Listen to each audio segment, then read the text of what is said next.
Hi. I'm a very visual person, so I hope that the PowerPoints are helpful.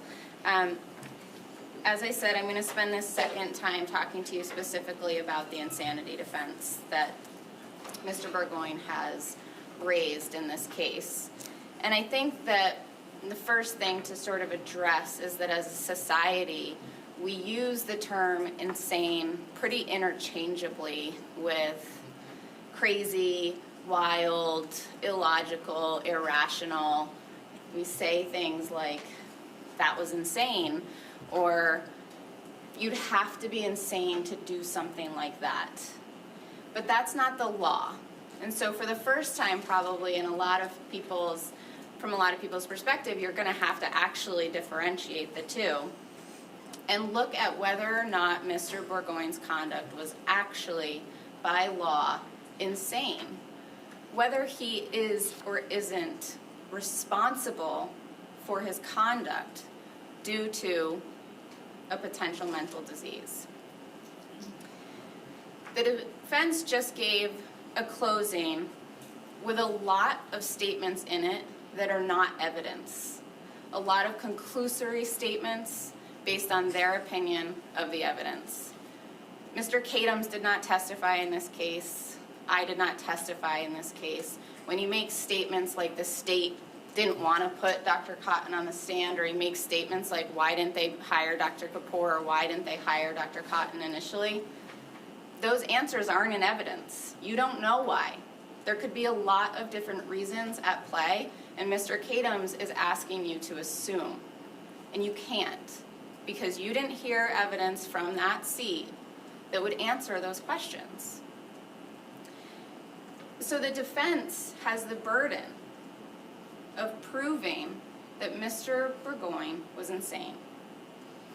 And the question for you, when you've got past whether or not the state has fulfilled all of their elements, is, have they fulfilled theirs? The evidence needs to have proven beyond by a preponderance of the evidence that Mr. Bourgoin was insane. The evidence that the defense presented had to have been of greater weight or more convincing than the evidence that was offered in opposition. Greater weight or more convincing than the evidence offered in opposition. Did it? There's a lot of evidence and there's a lot of conversations about expert witnesses in this case. It's going to be entirely up to you how much credence, how much credit, how much credibility, how much weight you give to every, not just every expert, but every part of every testimony that every expert gave. What did they base their opinion on? That, from the state's perspective, is an incredibly important factor. What did they base it on? Where did that information come from? When did they get it? Who did they get it from? You can even take their word that there was a mental disease, but they didn't meet prong 2, or vice versa. You can decide entirely on your own how much of it you pay attention to. The instructions will tell you that expert witnesses have extra knowledge, skill, and experience, that the value depends on their ability and the facts that they use to base their opinion. You can decide that if the facts that they use are proven by the evidence, and if the expert's highly qualified and impartial, that their opinion might be of great value to you. On the flip side to that, you can also find that if the opinion is based on one or more facts that was never supported by the evidence presented, and that witness appears to be impartial or partial or biased, their opinion might not be that important to you. So look carefully at all of the experts in this case and their testimony and what they based their opinion on, and possibly more important, what they didn't base their opinion on. Did they really have all of the information? Mr. Kadams told you in opening that the defendant was going to be an open book. Was he? Did the experts in this case get everything they asked for? Did they get everything they needed? Was it enough? Maybe just as important, what information did they have, but they either justified or they ignored? Did they appear biased towards either party?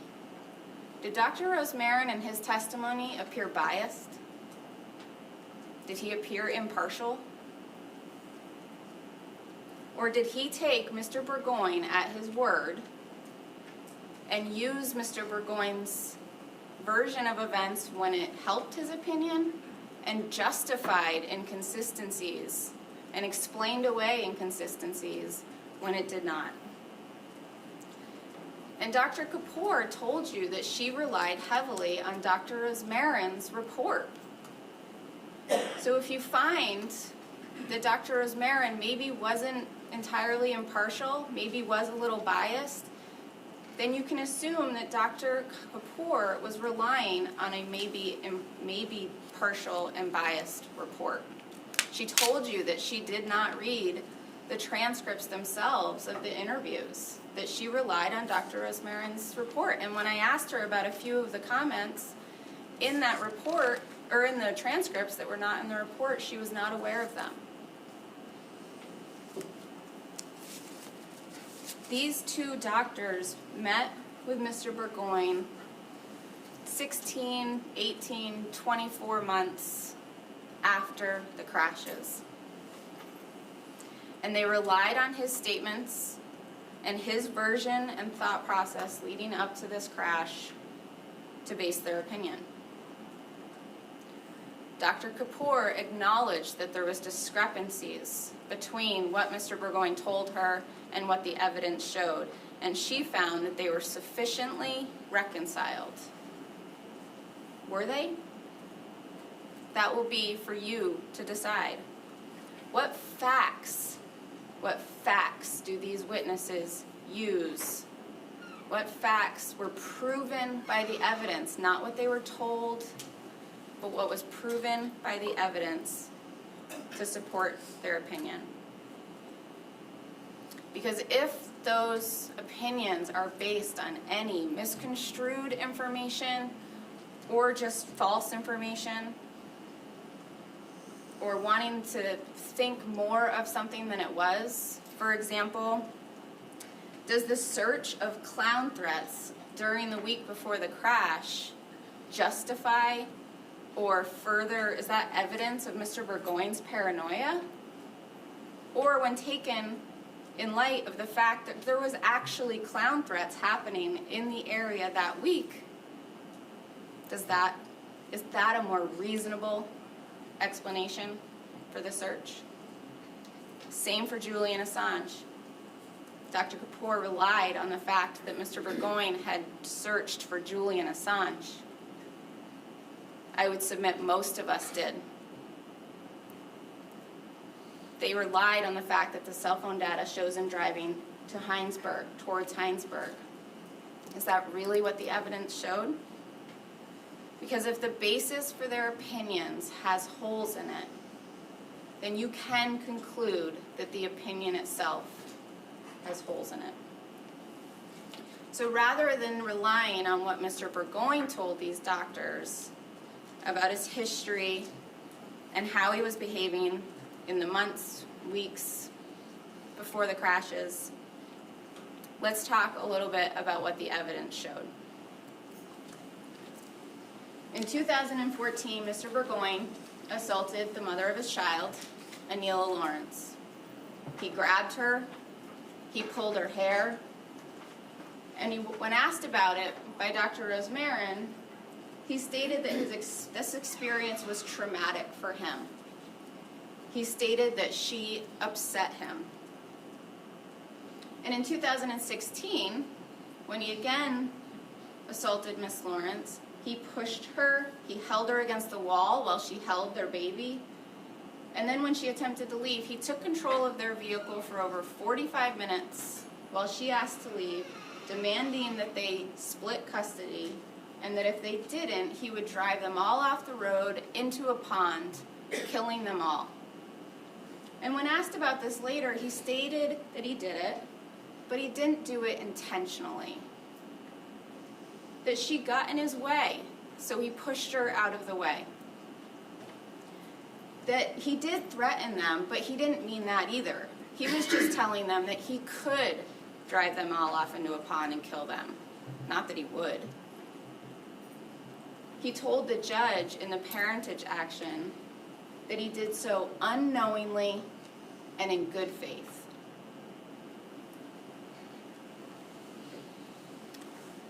As to the week of the crash, starting with Monday, the defense, in their opening, stated that Mr. Bourgoin was driving around at night, connecting to things, and driving around at night following these lights and messages.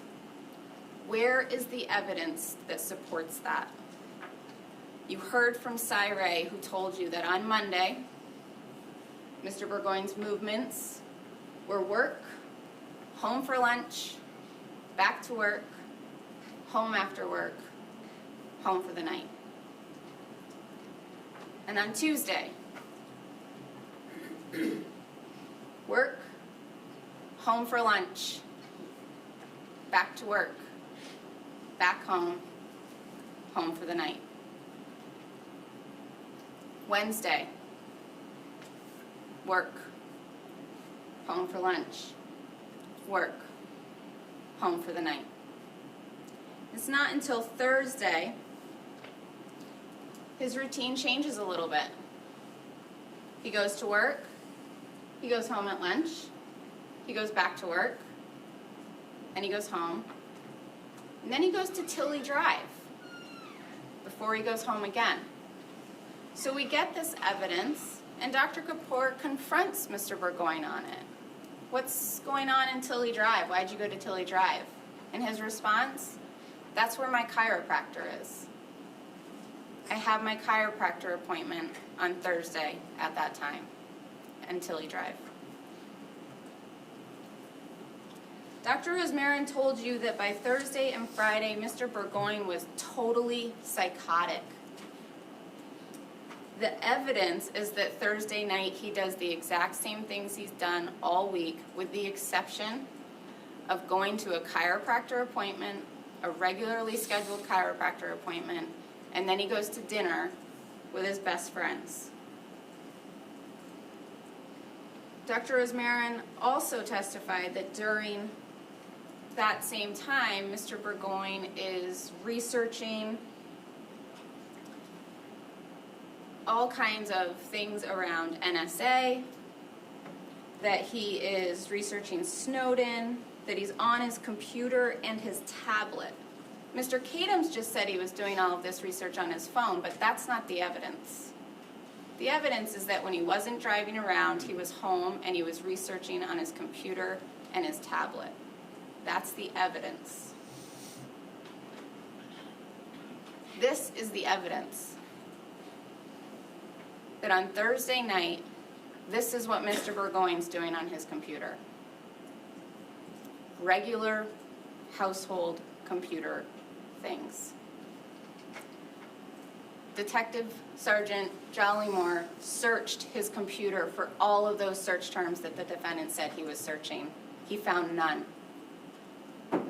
Detective Sergeant Jollymore also searched his tablet that he talks about. He specifically told one of the doctors, that he told Dr. Cotton, the tablet that the state has in their possession. Detective Sergeant Jollymore told you there was no activity on that tablet this entire week. That's the evidence. When he goes to dinner with Alan and Asima on Thursday night, Alan told you that it was the same stuff. That he was complaining about finances and marital issues. Nothing else. That's the evidence. You heard from Mr. Bourgoin's coworkers.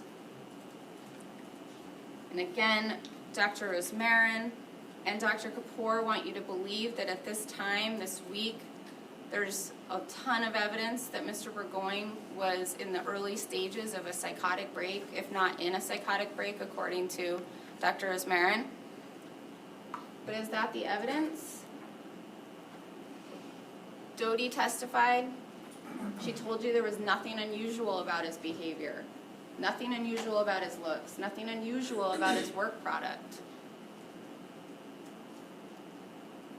Luke Gauthier told you there was no changes in his mood, or his demeanor, or his behavior, or his appearance, or his hygiene. He told you he was irrationally upset or distraught due to a custody battle. That's the evidence. Chris Fabian told you that on the morning of October 7th, Friday morning, he performed his regular work duties, that he seemed down, that there was no concern about his mental status, that he punched out at 12:04 and he never came back. And that later in the day, when she called him, he did not call her, when she called him, he said that he was not the right person for the job and he was not making enough money.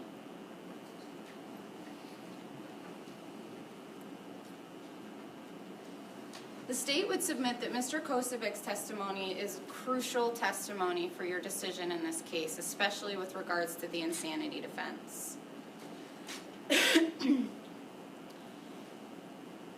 Mr. Kosovic was asked numerous times on direct and cross about his interactions with the defendant that week, and every time he was asked, his answer was consistent. He was focused on finances and marital issues. He was stressed out, just stressed, focused on financial issues and life stresses. He said these things over and over again, that he complained about the same things, and that week was no different. Well, Dr. Rosmarin wants you to think that Mr. Bourgoin was actively psychotic and manic while he was interacting with Mr. Kosovic on Thursday night and Friday at lunch. This is the evidence. The evidence is that he was just stressed out. And this is his best friend. This is a man who spends so much time with him, has lived with him. He said it was nothing unusual, just the same stuff. Nothing more to it.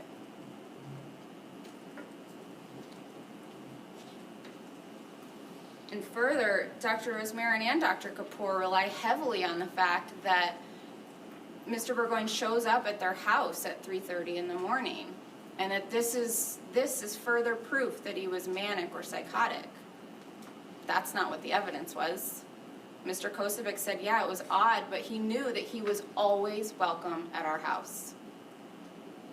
And we welcomed him in as we would any other time. And he also tells you that he took him asking if Anila was there, they chuckled. That was not a serious question from him. He took that to mean he was looking for an excuse to be there, and he invited him in and said, you don't need to make up an excuse. That was Mr. Kosovic's testimony. That is the evidence. Not that he was acting paranoid, not that he was manic, no conversation about a Bible, just that he came over, he was having a hard time, and he continued to talk about the same things he'd been talking about. Just stressed out, nothing more to it. Friday, October 7th, 2016, Dr. Rosmarin and Dr. Kapoor again relied heavily on Mr. Bourgoin's statements that he was driving all over the state, following lights and signals and radio inferences that he was receiving through his radio and his phone. But that's not the evidence.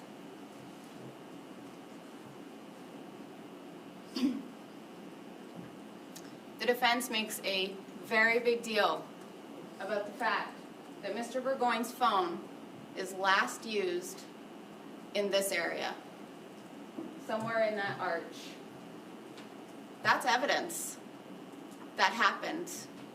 There is no further phone usage after this. The state does not dispute that. This is where, as far as we can tell, his phone was either turned off or gotten rid of. And that's Friday night at around 8:42. What the defense is not focusing on is the day leading up to this moment. 8:48, he gets a call from an unknown financial institution. 8:53, PayPal creditor. 11:19, unknown financial. 11:22, PayPal. 11:22, PayPal. 1:22, PayPal. 1:56, unknown financial institution. 3:15, PayPal. 4:14, unknown financial institution. 4:48, PayPal creditor. And 5:43, attorney Todd Taylor. Again, Mr. Katoms wants you to think, and he testified in his closing, that he's heard this on the radio and that's why he called the number. That's not the evidence. Nobody has sat in that chair and said that Mr. Bourgoin heard this on the radio and called it. The evidence is that at lunch that day, Mr. Kosovic told him to call Todd Taylor. That's the evidence, that he was a bankruptcy attorney and he should call him. And at 5:43, that's what he does. He calls Todd Taylor. And again, at 5:48, Cy told you he's at McDonald's in Essex.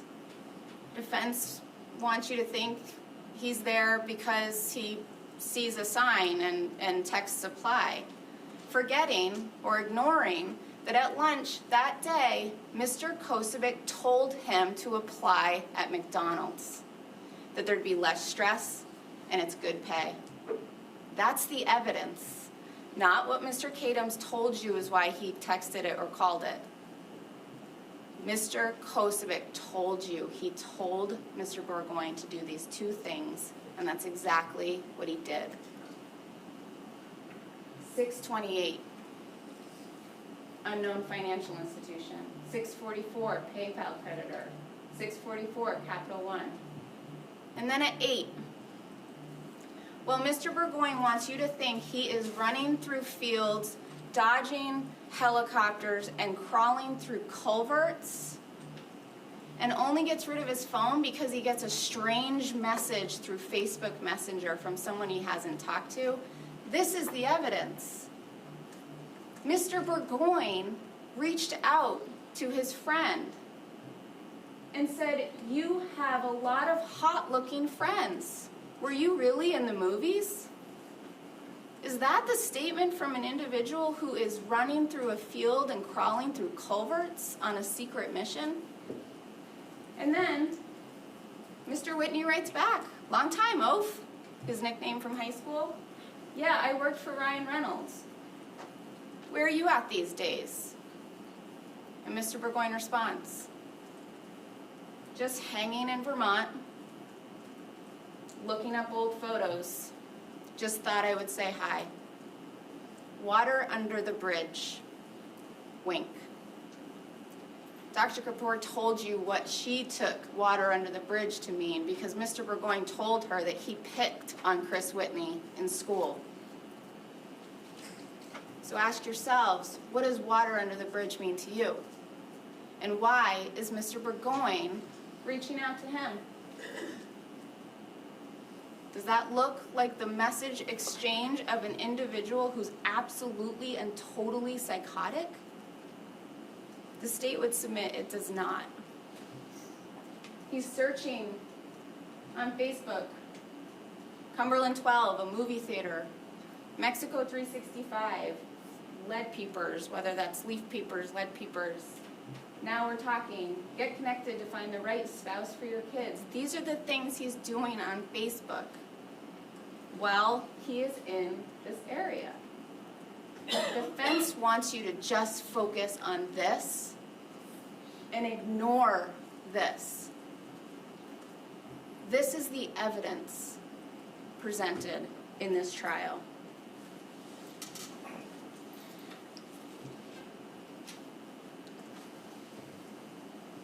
Mr. Kadams told you that at this point, Mr. Bourgoin is completely and utterly psychotic and delusional and paranoid and completely out of touch with reality.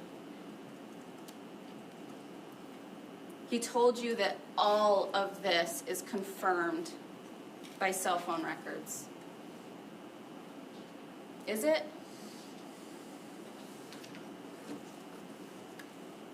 And while focusing on the fact that he ultimately ends up in this field, he's ignoring everything else that's contrary to that same theory.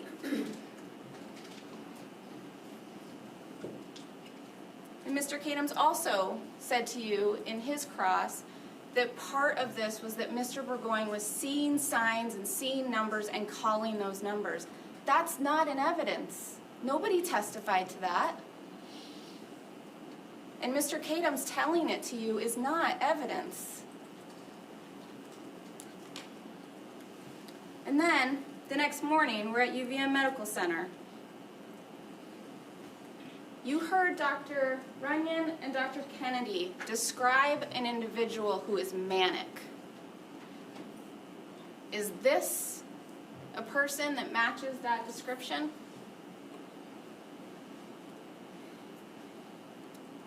Does this look like a man who is absolutely and totally psychotic, totally delusional, completely out of touch with reality?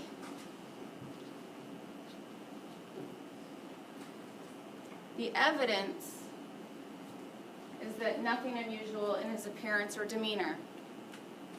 Normal tone of voice, wasn't doing anything strange, well-groomed, clean, did not fixate on the pain scale, parenting and relationship issues, paused before answering questions, no ultimatum, nothing out of the ordinary, normal affect, mood was fine, speech was fine, hygiene was fine, physical and self-rest, stress at home with longtime girlfriend, their separation, a new job, no signs of psychosis, lonely, no hallucinations.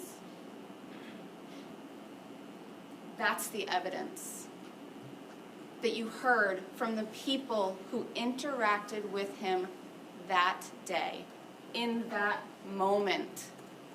Not what he told people 2 years later about what he was experiencing or the way he was acting. This is what you heard on that stand from the people who actually interacted with him. That is the evidence. And after he leaves, 12 hours later, 5 teenagers are killed. And Mr. Bourgoin is in trouble. And what does Mr. Bourgoin do when he's in trouble? He deflects blame, and he worries about himself. He just says, I don't know what happened, I just lost control. Is this the reaction of a man in a manic state, paranoid and delusional? Or is it the reaction of a man in shock who has just recognized what he has done and who cannot believe what he has just done? And again, rather than taking responsibility for the harm that he had just caused, he waits for Officer Shepard to pass him, to go down into the median, to attempt to save the people in the vehicle, and he steals his car. And he steals his car, he leaves the scene cautiously, making sure to go around people, and slowly he drives away at reasonable speeds, paying close attention to the radio traffic, turning off the blue lights once he's past the scene. And moments later, when he recognizes that there's an officer coming behind him and there's an officer in front of him, what does Mr. Bourgoin do? Pull over and stop? Take responsibility? No. he turns around again, goes back to the scene over 100 miles an hour, and puts countless other people in danger. You heard from Dr. Garbitelli, who is inches away from the defendant during this interaction. He is clear that Mr. Bourgoin was absolutely not psychotic and not paranoid during his interactions with him. And moments later, when he's uncuffed and those around him appear to be distracted, he tries to run again. Because that's what he does.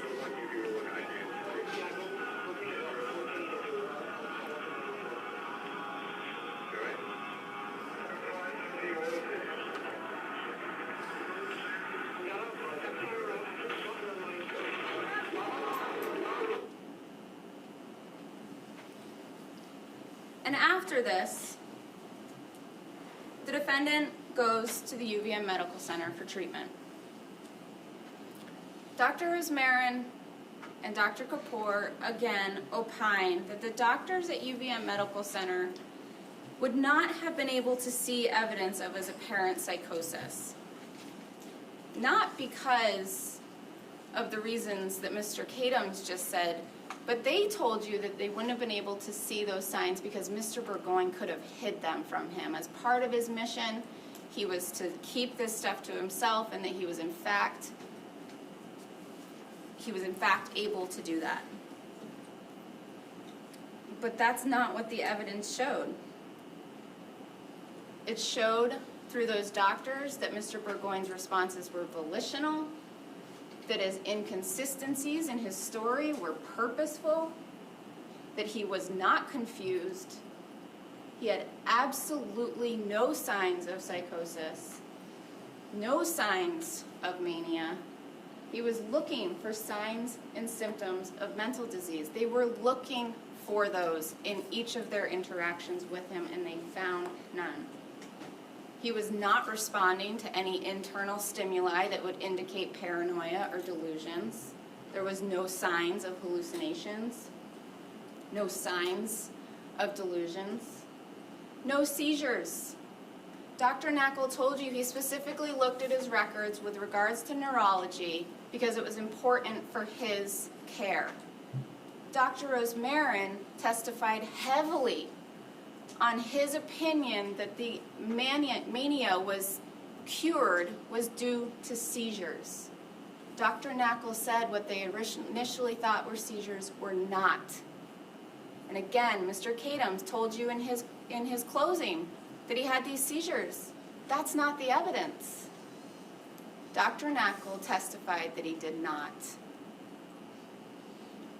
Mr. Bourgoin told Dr. Nackel he remembered the entire accident before, during, and after. Dr. Nackel told you that his appearances were not pathologic. And finally, Dr. Nackel told you that when it came to Mr. Bourgoin's own care, he was a model patient. This is the evidence.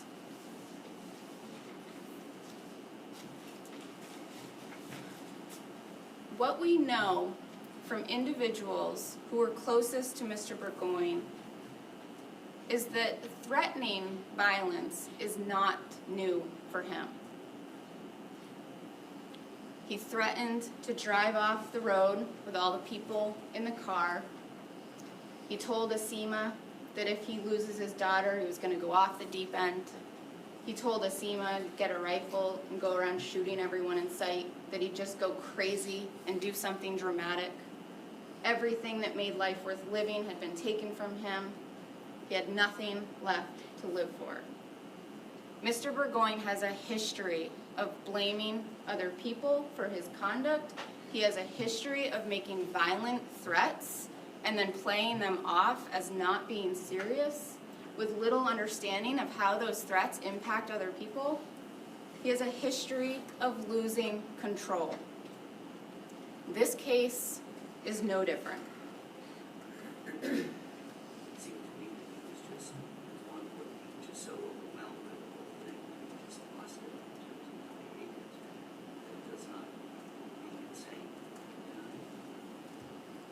It would seem to me that he was just, as one would be, just so overwhelmed by the whole thing that he just lost it in terms of his behavior.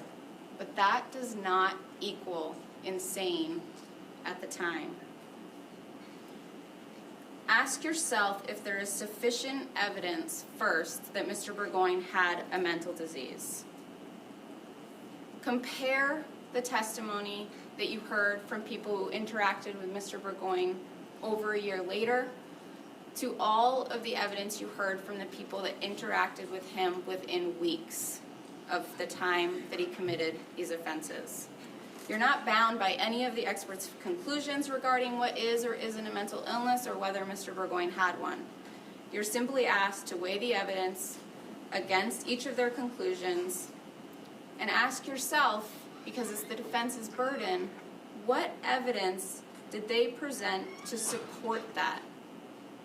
And what evidence has the state presented in opposition? And when you're determining the two, it doesn't mean that the defense called the witness and so it's their evidence. If the defense called a witness, but that witness gave you information that actually goes against the defense theory, you can take that to mean that it is evidence in opposition to the defense case. If you decide that he had a mental disease, then ask yourself, is that mental disease to blame for Mr. Bourgoin's conduct? Did he suffer from a mental disease that made him incapable of understanding that his acts were against the law, that what he was doing was against the law, made him incapable of conforming his behavior to the requirements of law? Is there any evidence presented that he was incapable of either? Where is all of the evidence that Mr. Bourgoin promised you? All of the evidence that he said you'd hear? Where is the evidence that is of greater weight or more convincing than the evidence that was presented in opposition?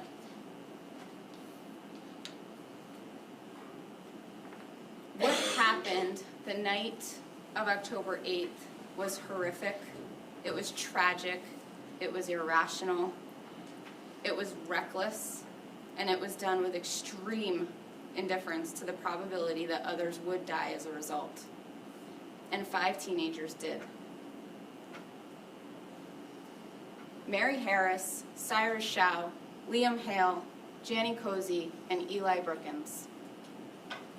Mr. Kadams told you in his opening that an accident killed those children and that this fact is not in dispute. But it is in dispute because an accident did not kill these children. Mr. Bourgoin did. There are, however, 2 facts that are not in dispute.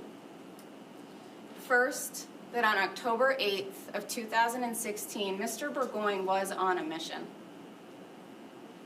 He had previously told Asima Kosovic that if he lost custody, he would go crazy and do something dramatic. That's what he did. Second thing that is not in dispute is that Mr. Bourgoin lost control. He told Keith Porter he lost control, and he later told Ms. Kosovic that he lost control. There is no dispute about that. But to be absolutely clear, from the state's perspective, an accident nor a mental disease caused these deaths and all of the subsequent injuries. Mr. Bourgoin, all by himself, chose to go the wrong way on the interstate, strike a car nearly head-on. Mr. Bourgoin, all by himself, chose to steal a cop car and flee the scene. Mr. Bourgoin, all by himself, chose to turn back around, go the wrong way again on the interstate, and slam back in to his own truck at 107 miles an hour, knowing that that scene was full of people. Stephen Bourgoin did that. Stephen Bourgoin knew exactly what he was doing. He knew the risk of doing it, and he did it anyway. Because of that, the state is asking you to find him guilty on all 5 counts of second-degree murder, on the count of grossly negligent operation, and on the count of operation without owner's consent. Thank you.